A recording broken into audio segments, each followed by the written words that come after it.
then cheesy works. I ruined that. Like, and people actually start commenting like, "Oh shit, you're right, cheesy works." So for the ladies and gents, if you guys are watching right now, you're gonna give me about 30 seconds until we kick this thing off officially. Let me put in a nifty little caption here. You guys can just stare at Eric the whole time. All right, so we're gonna put crossing 50K, the journey to 50K a month, cash clinic. Of course, we'll do a little bit of editing later. Yeah. With editing in terms of this wording, just jumble together with Eric Broadworth, live, all caps. And then 3, 2, and 1. Ladies and gentlemen, boys and girls, welcome to, I lose track at this point, but one of the editions of the 7 Beer Talk Show. We got a returning guest here today, Mr. Eric Broadworth. Eric is coming out of Grand Rapids, Michigan. He's another Midwestern boy, just like Dan and I, but we saw Eric last on March 11th. A lot has transpired since then, one of which being doubling the size of his business. Eric, thank you so much for taking the time to hop on with me, man.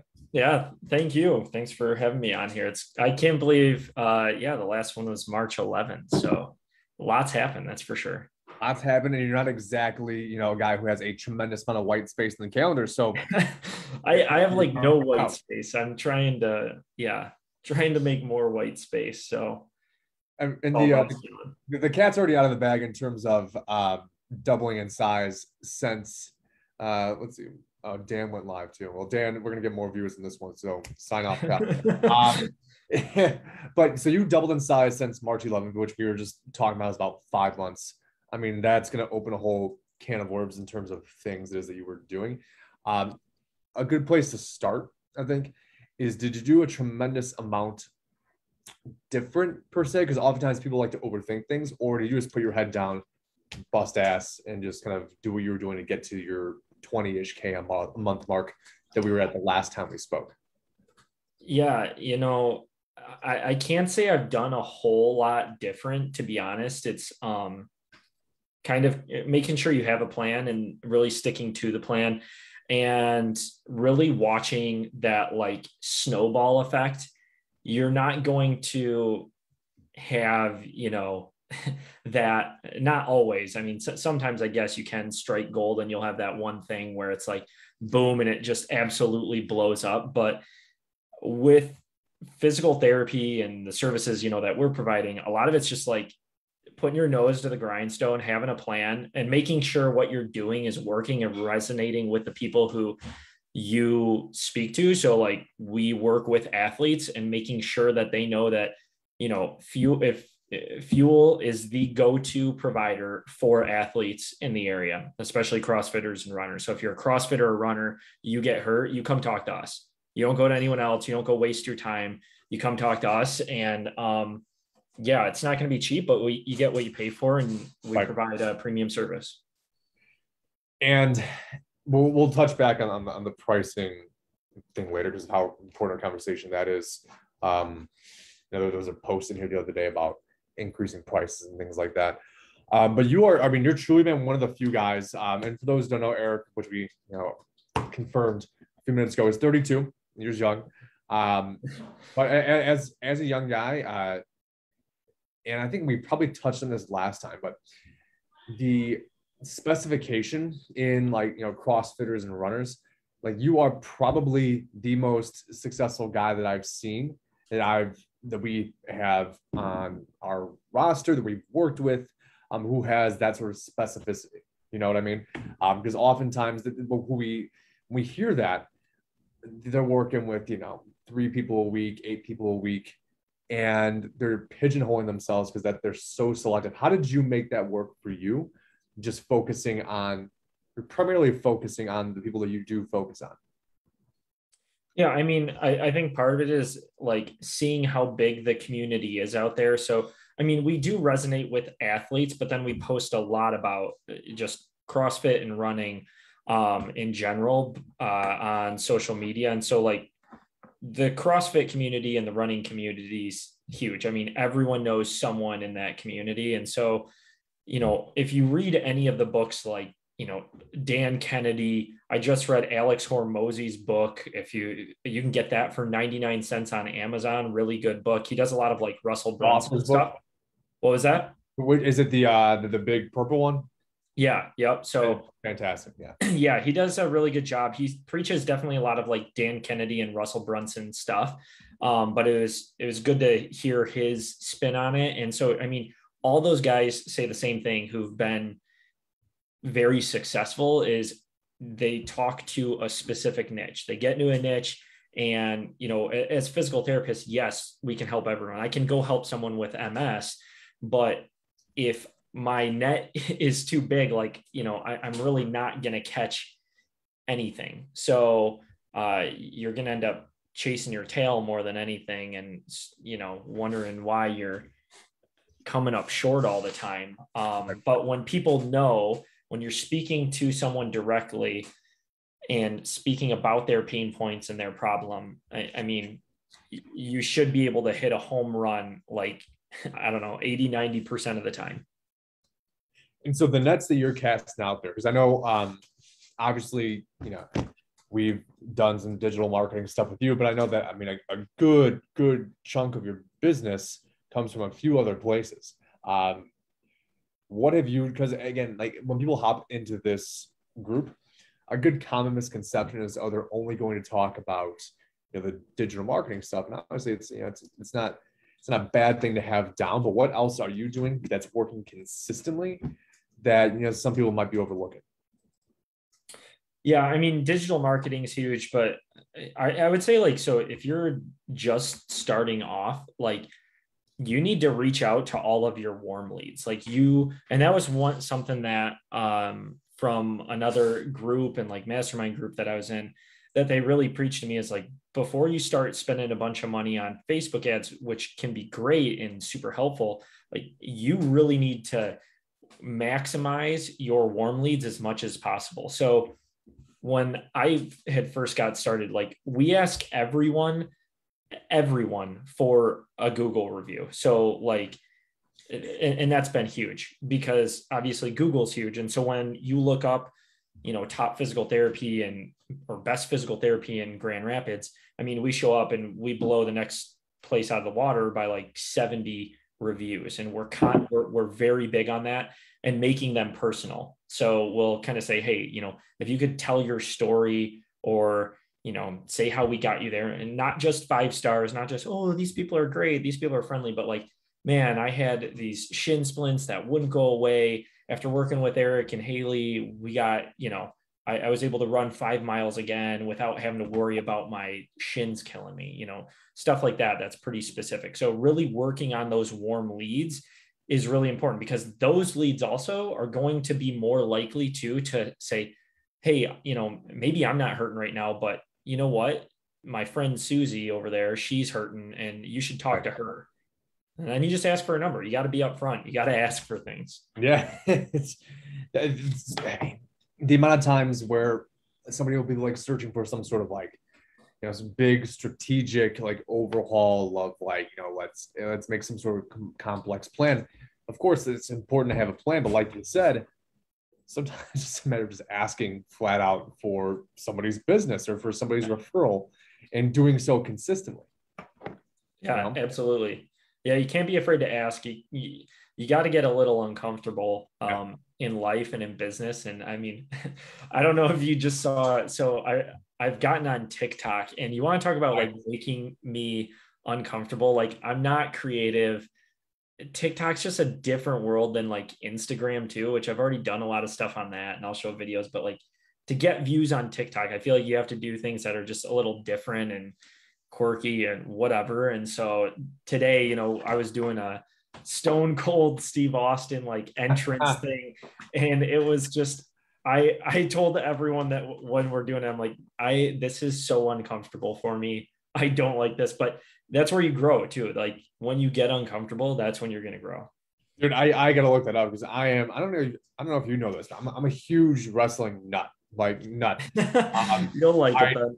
I took my girlfriend to her first wrestling show at the United Center like a week ago, and it was Awesome. But Stone Cold thing, I even have the Stone Cold vest. Like I've got like the leather, like the SOB, like so the next TikTok, I'll just ship it over to you, man. Yeah, absolutely. But that's awesome. I mean, like again, like TikTok, it's something that I would absolutely be uncomfortable with as well. Because I'm a Midwestern guy like you. We're not, I mean, not that everyone on the West Coast does TikTok. I feel like that's a little bit more of like a West Coasty type thing. And I mean, to have that be another string of your business, especially then probably for that demographic that's on there, to like plant your flag with those kind of people early. Yeah. It'd be huge. But like you said, just takes a little bit of getting outside of your comfort zone. Yeah, absolutely. And I would just say like your successful entrepreneurs, right? Like they're going to put themselves out there. They're going to take some risks. They're going to get uncomfortable.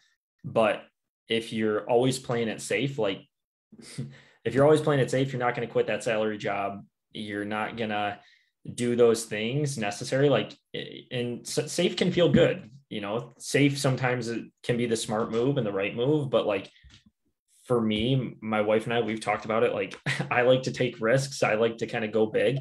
She, she errs on the side of caution. So we balance each other out well there. But we both understand too, like you have to take risks if you want to grow, if you want to do something different than other people. Like you have to be willing to put in the work and to take the chances that other people are not as willing to take.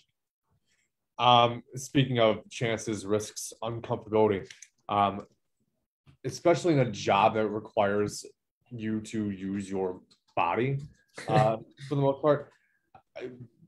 Talk about that injury a little bit, man. So back in May, so about 3.5 months ago now, I was bench pressing at 9 a.m. on a Tuesday before going into work, and I tore my pec. I completely had a tendon avulsion, complete tear. Immediately knew what I did.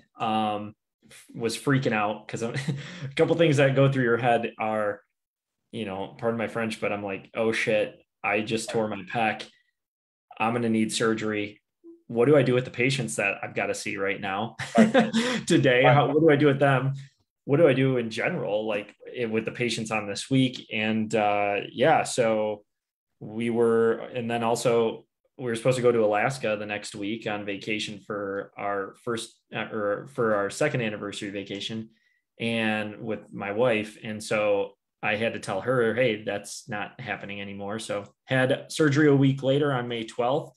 And luckily, I look at that as a blessing because it allowed me to really like zone in and like focus on the business side of things and take myself out of the business, so to speak. So luckily, like Haley, who works with me, like she was awesome. She picked it up for me and was willing to, help out more. And so she did more treating. And this was an excuse though for me too, to tell people like, hey, you've got to see Haley, and she's awesome. She's phenomenal at her job. And so people would rely less on me, but then it allowed me to then focus on the numbers, focus on the marketing and those other business side of things that when you're trying to wear all the hats, like sometimes get neglected. Right. Yeah. I mean, and then way to turn, what's deemed as a negative into a net positive with that. Right. And how long were you out of not being able to retreat?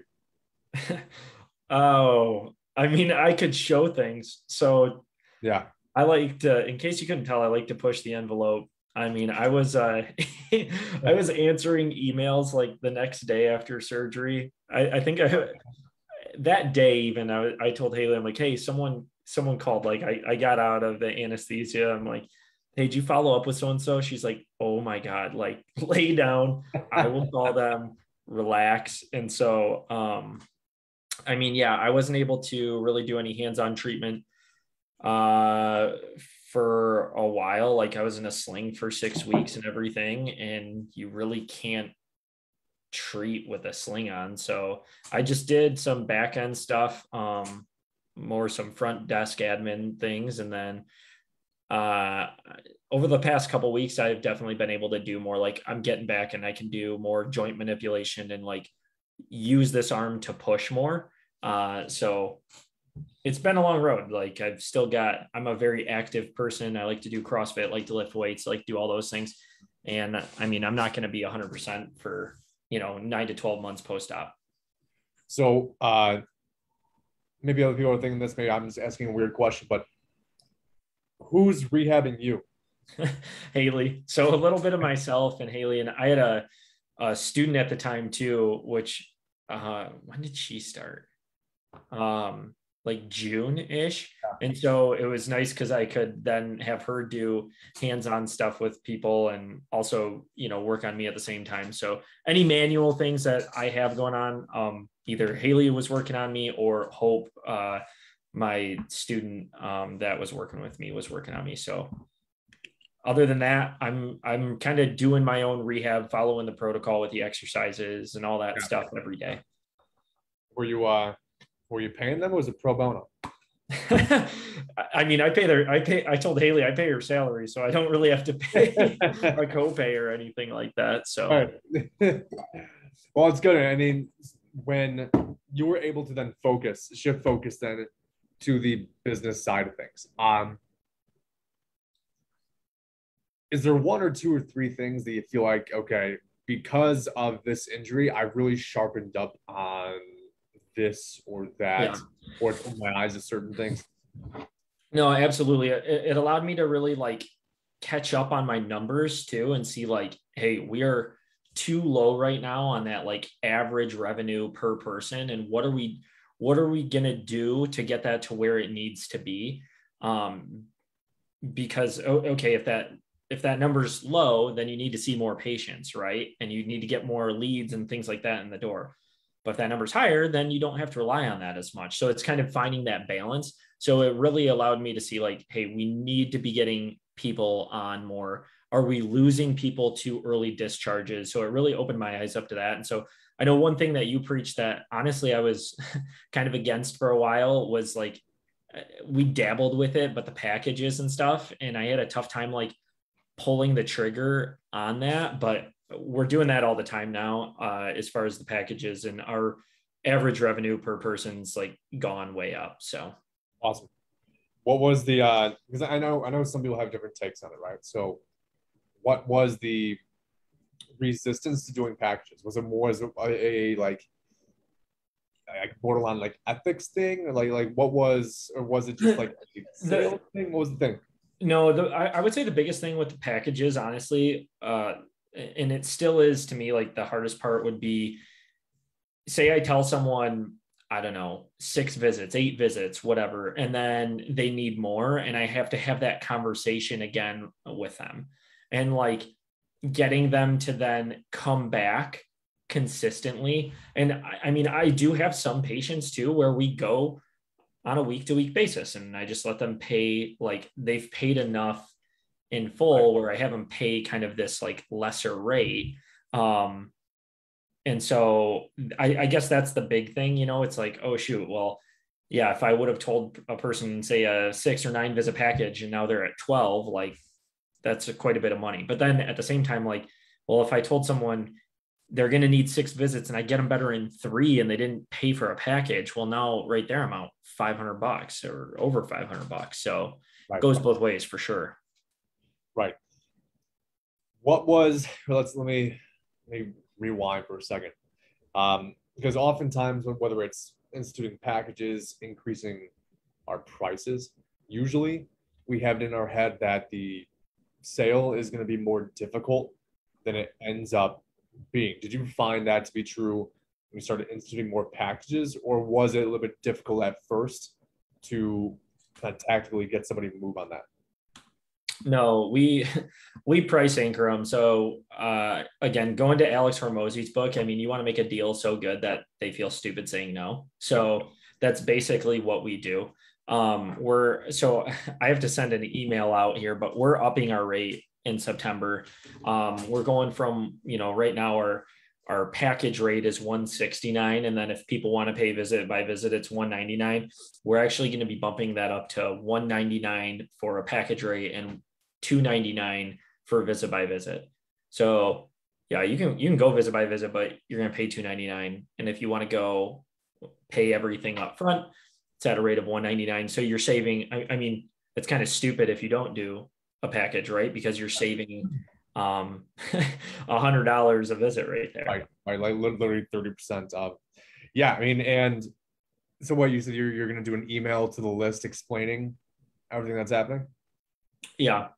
And I'm just going to say, like, and it's very, like, to be very honest, like, you decide to go with it, great. You don't. And so being confident in what you can do and what you can provide, I think that adds a lot of value. And ultimately people are going to pay for what they see value in. You're going to go pay $600 for a Theragun because holy cow, that's the best on the market, right? Because it's the most expensive. So, I mean, the same thing goes with services. Like, I'm not a Walmart PT. If you want a Walmart PT, you can choose a number of them right around me, like within walking distance around me. But if you want to know that, like, you're, going to get back to CrossFit and that we can guarantee that you will get better, because we do have a money back guarantee within 3 visits. If you're not happy, go elsewhere, 100% money back. I don't want to accept your money if you're not getting better. Then yeah, I mean, that's something that we can provide.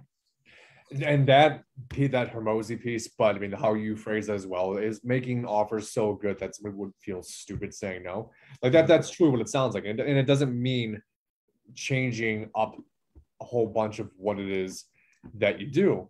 Now, one thing that I think it's like a video, like a podcast or something that he was putting out, where he talks about increasing prices and then doing like an email out to let everybody know.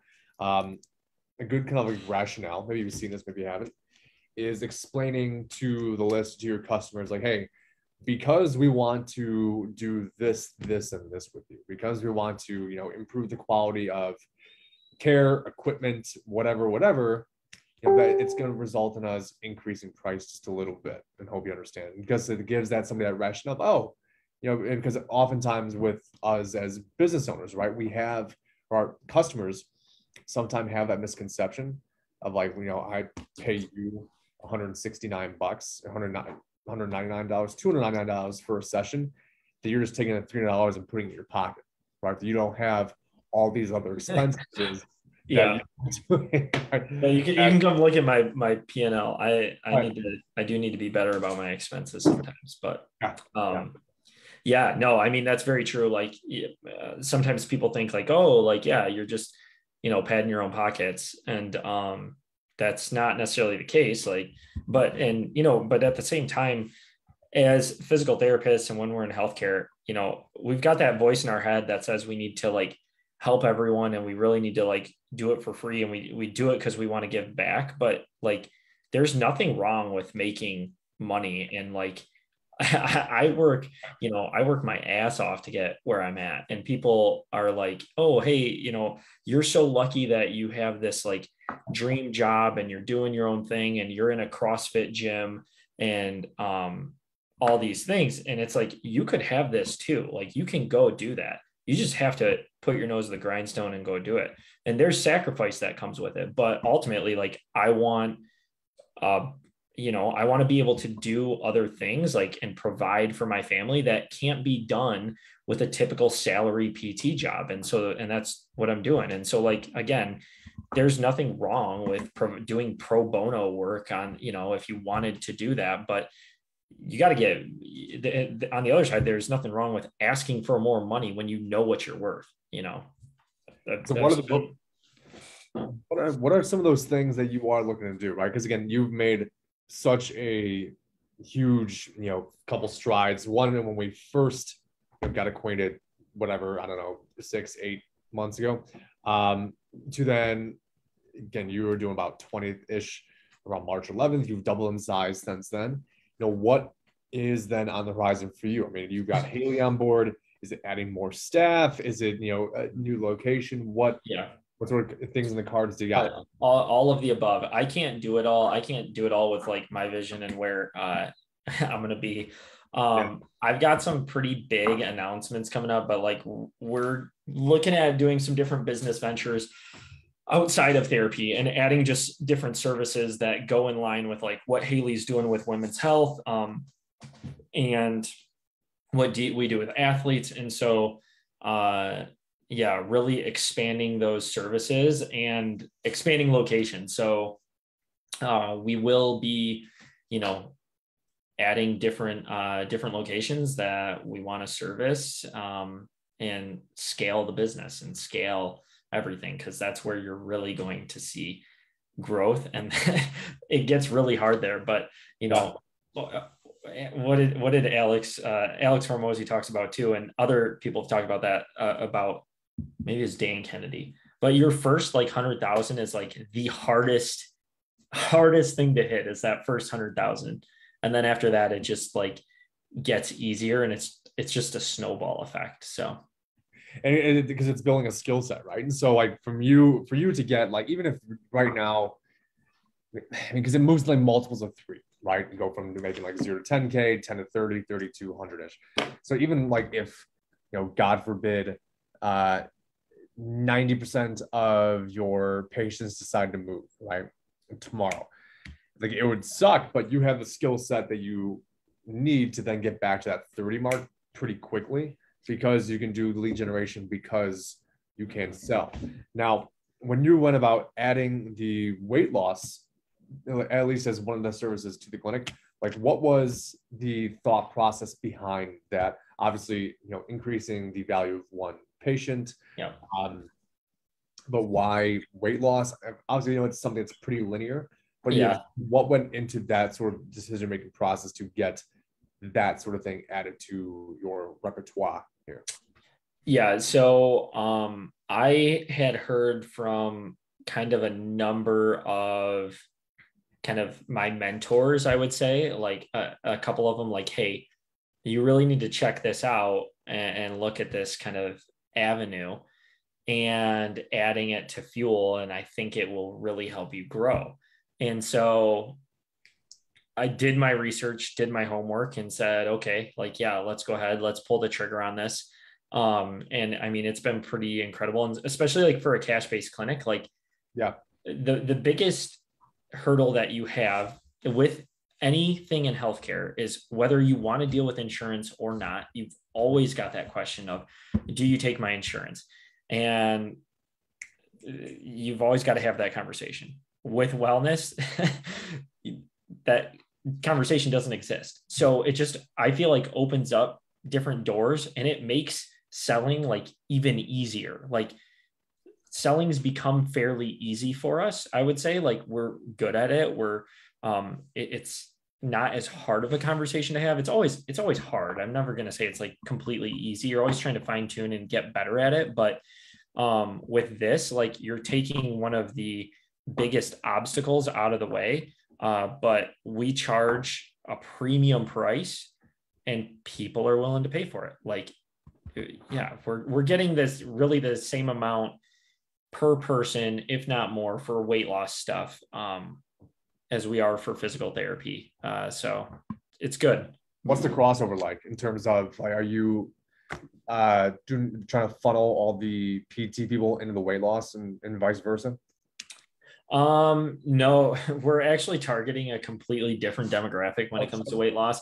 So we do have a specific demographic that we are going after, in order to really, like, again, get specific with things and not just tell everyone, hey, everyone, we're doing weight loss. You need to get specific with, are you talking to men? Are you talking to women? What age group? All of those things, and really be able to, again, identify their pain points. Like, you have to know those people's pain points, just like you need to know for therapy. And it's not just like, oh, like, I weigh 250 pounds or 300 pounds or whatever. Like, they got there, and why are they still there? You need to understand why they're now wanting to make a change.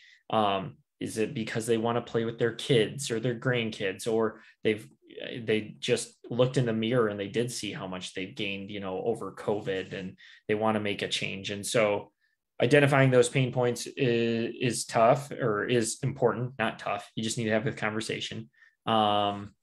Yeah. And so with the physical therapy services at the same time, like with the weight loss, as we know, if you're obese, like you're likely going to have more physical ailments than just being obese. So when they come in and we start working with them with that, we gain their trust. And then it's like, oh, hey, like, yeah, you're having back pain and that's giving you a tough time working out. We can help you there. And, or you're having knee pain, or you want to do that 5K. How do you train for that? We've got a plan for you. So yeah, they definitely they can cross over from one, to the other, which is very nice. Absolutely. And then having two different-ish demographics, it kind of just broadens your crosshair, so to speak, as to who it is you're aiming for. So, I mean, long-term, especially, I mean, when did you start doing that? How long was it? We really started cracking open this month. Oh, yeah, fairly new. And we're doing that's been a big part of our growth for sure. We got somebody asking, what weight loss program do you use now? You don't have to share exactly, but you can.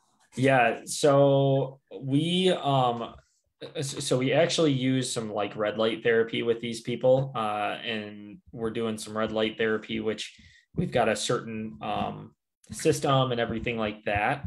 And yeah, I mean, if you are interested in talking about that, I could go for forever on that, but we're essentially using red light therapy to help get them in the door and get them going. And then I have like a nutrition coach that I'm working with to get them onto a nutrition program. And these are two different costs as far as that goes. So like, if they want just the red light, that's one cost. If they want the nutrition program with the nutrition coach, that's another cost. And I'm really not even doing their nutrition for them. My goal is to get them in, answer their questions, delegate tasks as needed. Right. So are you taking the walk-ins per se with the weight loss stuff too? Yeah. Yep. So like, I'll do like the evaluation with them, or Haley will, and then we've hired a couple people to pay them to, like, when we do the red light stuff, get them set up. And so that way I don't have to spend all this time like setting them up on a red light system. And then I can more so, do evaluations and things like that. And so if somebody does both PT and the weight loss program, like just on average, do you have an idea in your head of, I mean, PT, what the average patient, how much they're going to spend? Yeah. Yeah. I mean, if they do PT, right. You're already smiling and weight loss, they're looking at roughly like $3,500. Which almost triples what it was pre-weight loss. Yeah. That's awesome. Yeah. I mean, the bare minimum for weight loss, it's going to be for us $1,500. Mm-hmm. And so then add PT is like another 15-ish. So yeah, say they need 6 visits for PT, you're looking at another 1,200 there. You want to add the nutrition coaching, that's another 1,000 there. And then if they want maintenance stuff, like, yeah, we can do that. We can tack that on. And so, yeah, we're probably with our weight loss people averaging about, $1,500 to $2,000 a client. That's awesome. Ladies and gents, if you are watching this live, do me a favor, comment live. If you're watching a recording, do me a favor and comment recording, hit the like button so I know that you are there. And then once you do, I'm going to have somebody on my team send you a little document explaining an upsell process so that somebody can go from, being about $1,000, $1,500 patient to you to, adding another $1,000 or $2 to your top line for, again, just one customer. So if you're watching live, comment live. If you're watching the recording, comment recording. Hit the like button and somebody on my team will send you that ASAP. Now, back to Bizman. Eric, again, you are a busy guy, so I'm not going to keep it too long, but I have one more, I guess, halfway decent question for you. Yeah. So you mentioned that with not just adding the weight loss service, right, but getting to the place that you are at now, right, to which you have very successfully hired another PT. You had, by some interesting, sick and twisted divine intervention, having an injury, which resulted in you and really sharpening your sword in terms of the business development skill it is that you now do have. You have a ton of things in the works with not just adding the weight loss services, but other locations and things that we're going to keep, a little bit quiet until they come to fruition. But clearly some of that comes from coaching. It comes from receiving information elsewhere to fast track the process. But how do you balance the inclination to sit down, shut up, and receive information and invest time into that, with the necessity to put your own head down, not listen to everybody else, and just get shit done? And when do you feel like the time is right for either one of those? And for somebody who is, looking at you and saying, hey, I only started my business 6 months ago and I want to get to there at some point. Yeah, I think a lot of it's definitely time management and like understanding how many hours you have in a day and what you want to allot things to. So I think, you've got to be able to manage your time. And if you spend all your time, like as a business owner, if I spend all my time talking to you, I'm not making money treating patients. But then vice versa, like if I'm only treating patients, maybe I'm doing things inefficiently and my head's in the sand and I'm not, I'm spinning my wheels, so to speak, and I'm really not growing because I'm not paying attention to the numbers or my processes and my efficiency and everything like that. So I think you need to really find a balance of that. And so maybe allotting, like for coaching, for example, like I think it's important to take an hour, a couple hours per week, like out of your week, to look at that and like carve out an hour to like look at your numbers every week. And then, I've read the book like Traction. And so Haley and I will sit down every quarter too, and to go over the last 3 months and where were we at? Where are we at for our, short and long-term goals in terms of like, are we meeting everything we need to meet for the year in order to expand to then hit our 5 and 10-year plan? So, I guess, does it make sense? So like carving out that time and specifically saying like, all right, noon to 1, I'm with Colin right now, and we're going to talk sales. And then from, 1 to 5, I'm treating. And then things happen, right? You get a cancel. Okay, maybe I can shift things around and do a little bit more business development, or maybe I look more at my numbers at that time, but making sure like your time is always being used wisely. And then I would say the biggest thing, the hardest part that I've had to deal with is definitely being efficient and like settling down too, because I am constantly on the go and my mind is constantly thinking about business. And that's both, I think, a good and a bad thing, because I'm like so laser focused, but at the same time, like I need to take the weekend and like, go to the beach and not think about it and hang out with my wife and my friends and not talk business. And you have to have those. I've noticed too, like when you have those breaks, like you come back to say Monday and you are refreshed. And it's not to say that you can't work over the weekend either, like get an hour or two done, but then shut it down, do what you need to do from a mental standpoint to be able to like give it your 100%. Dude, I mean, that's something that I also have trouble with. It's like I literally have to force myself to, put this away, put the phone away, and go do some normal person leisure things for a little bit. Because if you don't, it's like, like you're gonna have that FOMO of, oh, I could be doing this, I should be doing this, and then before you know it, then you're kind of doing half-assed work because you're so just burnt out at that point. Well, yeah, man, it's important. And what's also important, ladies and gents, if you're watching, is hopefully you're taking at least as many notes as I have done. Because Eric, it has been a pleasure to see you just continue to crush, man. Of course, it's been an honor to have you back on for round 2 on the show.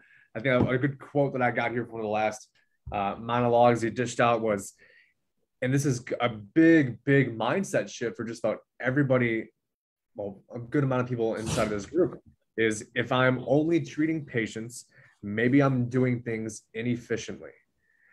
I'm going to repeat that one more time so everybody can kind of soak that in. If I'm only treating patients, maybe I'm doing things inefficiently. And there's nothing wrong with only treating patients, but if you are the business owner, then you got to be the business owner and you got to be able to let go of certain things.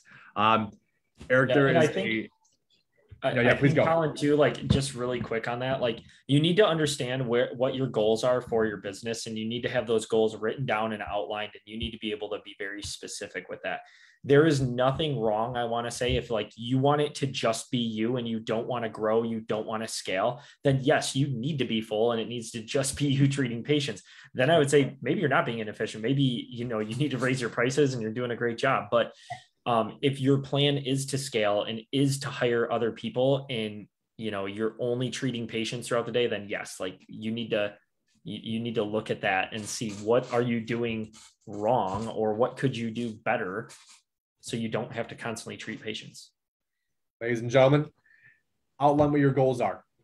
See what it is you specifically want to do for your business. Make a plan, stick to the plan, put your head down and work, but also make time for some coaching. Get good at some time management so you can fit in things like coaching, working on the business, treating patients, and as we said, taking a deep breath every once in a while. Maximize the warm leads it is that you got, of course, in addition to any sort of other marketing it is that you are doing. And don't be afraid to charge what it is that you are worth. Mr. Broadworth, this interview is worth a few $1,000s for the ladies and gentlemen. Yeah. It was fantastic, man. Thank you. Mail my paycheck, mail the paycheck to me, and we'll just take a monthly based on views, right? Or something. I'll tag Dan in the comments. Touch that check immediately. Yeah, sounds good. All right, brother. Thank you, and hope to see you in Chicago soon, right? Yeah, sounds good. Thanks, Colin. We'll see you soon. Yes, sir.